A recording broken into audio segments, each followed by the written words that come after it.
Hi guys, இன்னைக்கு நம்ம பார்க்க போகிற ரெசிபி என்னன்னு பார்த்தீங்கன்னா, முட்டை வச்சு நம்ம முறுமுறுன்னு ஒரு முட்டை சில்லி போட போகிறோம். வாங்க காய்ஸ், அது எப்படி போடலான்னு பார்க்கலாம். நீங்கள் எக்கில் தான் சில்லி போட்டு பார்த்துருப்பீங்க. நம்ம முட்டையிலையுமே சில்லி மாதிரி போடலாம்.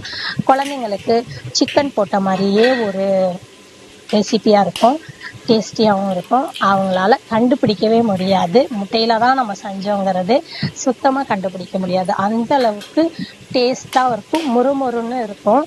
நம்ம அதுக்கு தேவையான பொருள் என்னங்கிறத நம்ம பார்த்துக்கலாம். வாங்க கைஸ், இப்போ நான் ஒரு பவுலில் ஒரு 5 முட்டை போட்டுக்கிட்டேன். உங்களுக்கு 10 முட்டை 15 முட்டை அந்த மாதிரி எவ்வளோ வேணும்னாலும் நீங்கள் சேர்த்துக்கலாம். நான் இன்னைக்கு ஒரு கப் அளவுக்கு வர்ற மாதிரி ஒரு 5 முட்டை போட்டுக்கிட்டேன். 5 முட்டை போட்டுக்கிட்டு அதை நல்லா மிக்ஸ் பண்ணணும். அப்படியே செய்யக்கூடாது. இப்போ அதில் என்ன பொருள் சேர்த்துக்கணுன்னா, கொஞ்சமாக உப்பு சேர்த்துக்குங்க. ஏன்னா அடுத்தது நம்ம மசாலாலையும் உப்பு சேர்ப்போம், அதனால் இதில் கொஞ்சமாக சேர்த்துக்குங்க. இப்போ கொஞ்சமாக மிளகாய்த்தூள் சேர்த்துக்கிட்டு நல்லா மிக்ஸ் பண்ணணும். அந்த திரியாக இருக்கக்கூடாது, அந்த மஞ்சக்கரு தெரியவே கூடாது. நல்லா அடிக்கணும், நம்ம ஆம்லேட்டுக்கு அடிக்கிற மாதிரி நல்லா ஃபுல்லாக அடிக்கணும். நீங்கள் பார்த்தீங்கன்னா இந்த மாதிரி திப்பாக திரியாக இருக்கவே கூடாது. அப்புறம் வெந்ததுக்கப்புறம் நம்மளுக்கு அந்த பீஸ் கட் பண்ணுற மாதிரி வராது, உப்பிக்கிட்டு நிற்கும். இப்போ நான் ஒரு பவுலில் எண்ணெய் தடவிக்கிட்டேன். ஏன் எண்ணெய் தடவிக்கிட்டேன்னா, நம்ம அந்த முட்டை அதில் சேர்த்து வேக வைக்கிறப்ப ஒட்டாமல் நம்மளுக்கு அப்படியே நம்ம கவுக்கிறப்ப அப்படியே முழுசாக வரணும். அதனால தான் நான் எண்ணெய் தடவிக்கிட்டேன். எண்ணெய் தடவிக்கிட்டா அதில் கிண்ணியில் ஒட்டாது உங்களுக்கு. அதுக்கப்புறம் பார்த்தீங்கன்னா, நம்ம இட்லி சமைக்கிற அந்த பாத்திரம் இருக்குது பார்த்தீங்களா, இட்லி குண்டான், அதில் நம்ம இப்போ வேக வைக்க போகிறோம். தண்ணி கீழே போட்டுக்குங்க, கொஞ்சமாக ஊற்றிக்கிட்டு அந்த கீழ் தட்டை வச்சு அந்த கிண்ணியை வச்சு மூடி போட்டு மூடிக்குங்க. ஒரு 10-15 நிமிஷம் வேக விடுங்க. அதாவது சிம்மில் வச்சுக்கோங்க. அது வரைக்கும் நம்ம மசாலா ரெடி பண்ணலாம். இப்போ நான் வீட்டில் சில்லி போடுறதுக்கு, சிக்கனில் சில்லி போடுறதுக்கு மசாலா ஒன்று ரெடி பண்ணி வச்சுருக்கேன். அதாவது நான் அடுத்த வீடியோவில் அது என்னென்ன மசாலாங்கிறத சொல்கிறேன். அந்த மசாலா போட்டுங்க. அப்படி உங்கள்கிட்ட அந்த மசாலா இல்லைன்னா ஒன்றும் பிரச்சனை இல்லை, மிளகாய்த்தூள் சேர்த்துக்குங்க.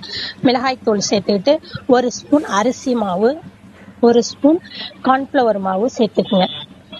ஆமாம், அது உங்கள்கிட்ட அந்த சிக்கனோட மசாலா இல்லைன்னா மிளகாய்த்தூள், மஞ்சத்தூள், அப்புறமேட்டுக்கு பார்த்தீங்கன்னா கரம் மசாலா தூள், இதை மட்டும் ஆட் பண்ணிக்கங்க. ஆட் பண்ணிக்கிட்டு அரிசி மாவு, கார்ன்ஃப்ளவர் மாவு 1 ஸ்பூனு, இஞ்சி பூண்டு ஒரு 1/2 ஸ்பூன் பேஸ்ட்டு, தயிர் கொஞ்சமாக போட்டுக்கங்க 2 ஸ்பூனு, உப்பு கொஞ்சம் ஆட் பண்ணிக்கங்க. அதுக்கப்புறம் பார்த்தீங்கன்னா கொஞ்சமாக தண்ணி ஆட் பண்ணிக்கங்க. வேணுங்கிறது அளவுக்கு கொஞ்சம் கொஞ்சமாக கலக்கி விட்டு தண்ணி ஊற்றிக்குங்க. ரொம்ப ஊற்றிக்கிட்டு கலக்காதீங்க. அதாவது தண்ணியாகவும் இருக்கக்கூடாது, ரொம்ப திக்காகவும் இருக்கக்கூடாது. நடுத்தரமாக தடிமண்ணாக இருக்கணும். அப்போ தான் அந்த மசாலா போய் அந்த முட்டையில் போய் ஒட்டும். இங்கே பாருங்கள், இந்த அளவுக்கு இருக்கணும். அப்போ தான் நல்லாயிருக்கும். நீங்கள் ரொம்ப தண்ணி ஊற்றிடாதீங்க, கரெக்டாக ஊற்றுங்க. இதில் 2 ஸ்பூன் எண்ணெய் விட்டுக்குங்க. ஏன் எண்ணெய் விடுறோம்னா, நம்ம எண்ணெயில் பொரிக்கிற எந்த பொருளாக இருந்தாலும் எண்ணெய் குடிக்காமல் இருக்கும். வடை செய்யும் போதும் நீங்கள் அதில் எண்ணெய் ஊற்றி செஞ்சிங்கனாலும் எண்ணெய் குடிக்காது.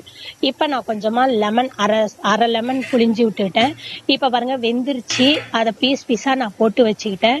நீங்கள் நல்லா கலக்கி விட்டு ஒரு 10 நிமிஷம் ஊற விடுங்க. ஊற விட்டிங்கன்னா அந்த மசாலா போய் அதில் ஒட்டிக்கும். ஆமாம், அப்போ தான் நம்ம சாப்பிட்றப்ப முறுமுறுன்னு இருக்கும், மசாலாவும் அதில் இருக்கும். நீங்கள் உடனே கலக்கின உடனே போடாதீங்க, ஒரு 10 நிமிஷம் விடுங்க. 10 நிமிஷம் ஆனதுக்கப்புறமா நான் அதில் பொரிக்க போகிறேன். நீங்களும் அதே மாதிரியே செய்யுங்க. இப்போ கடாயில் எண்ணெய் போட்டாச்சு.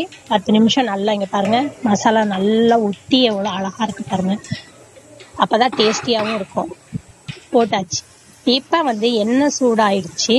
நம்ம கொஞ்சம் கொஞ்சமாக அதில் ஆட் பண்ண போகிறோம். நீங்கள் அப்படியே போடலாம், ஒன்று போடு ஒன்று ஒட்டாது. ஏன்னா நம்ம அரிசி மாவும் கார்ன்ஃப்ளவர் மாவும் சேர்த்துருக்கனால ஒட்டாது. நல்லா டேஸ்டியாக இருக்குங்க. நீங்களும் செஞ்சு பாருங்கள். பிள்ளைங்களுக்கு ஈவினிங் நேரத்தில் செஞ்சு தரலாம். இல்லைனா பிள்ளைங்க சிக்கன் கேட்குறப்ப ஒரு 5 முட்டை வாங்கிட்டு இந்த மாதிரி செஞ்சு கொடுங்க. பிள்ளைங்க நல்லா விரும்பி சாப்பிடுவாங்க. இங்கே பாருங்கள், அப்படியே சில்லி மாதிரியே வந்துருச்சு பாருங்கள்.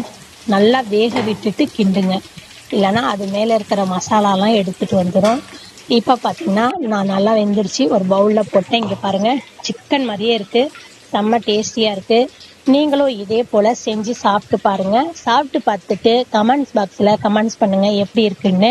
ரசம் சாதம் ஆக்கி இதுக்கு தொட்டு சாப்பிட்டீங்கன்னா செம்மையா இருக்கும். எங்க பாப்பாகிட்ட கேட்கலாம் எப்படி இருக்கு தங்கம்னா